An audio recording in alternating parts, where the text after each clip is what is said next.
Kalau akhir-akhir ini kamu sering merasa gagal dan terus membandingkan hidupmu dengan orang lain, mungkin cerita ini bisa mengubah cara pandangmu. Simak videonya sampai habis. Malam itu, Budi hanya duduk diam sambil melihat ponselnya sendirian. Di media sosial, semua orang terlihat jauh lebih bahagia dan jauh lebih sukses darinya. Semakin lama melihat itu semua, Budi mulai merasa hidupnya tidak berarti.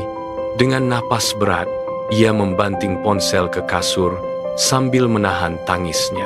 Ia merasa semua orang berjalan lebih cepat, sementara dirinya tertinggal sendirian. Hampir setiap malam, ia terus membandingkan hidupnya dengan kehidupan orang lain. Semakin lama, Budi merasa pikirannya dipenuhi rasa takut, kecewa, dan pertanyaan tentang masa depannya sendiri. Malam itu, ia memilih keluar rumah karena sudah terlalu lelah memendam semuanya sendirian. Tanpa tujuan yang jelas, ia terus berjalan sampai tiba di sebuah tempat tinggi di pinggir kota. Budi lalu duduk diam sambil memandangi lampu kota yang terlihat begitu jauh di bawah sana.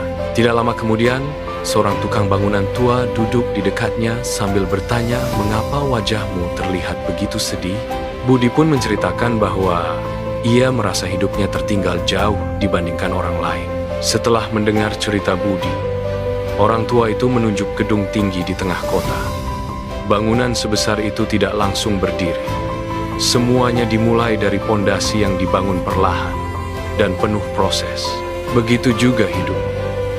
Jangan menyerah hanya karena perjalananmu lebih lambat. Bisa jadi, hidup sedang membangun pondasi agar kamu menjadi jauh lebih kuat nanti. Sekarang, dengarkan dan renungkan ini baik-baik. Jangan pernah merasa hidupmu kalah hanya karena melihat orang lain lebih dulu berhasil. Setiap orang punya waktunya masing-masing. Ada yang bersinar di awal, ada juga yang harus melewati banyak luka sebelum akhirnya menemukan jalannya. Hari ini mungkin berat, kadang kamu merasa capek, gagal, bahkan ingin menyerah. Tapi percayalah, selama kamu masih bertahan, ceritamu belum selesai.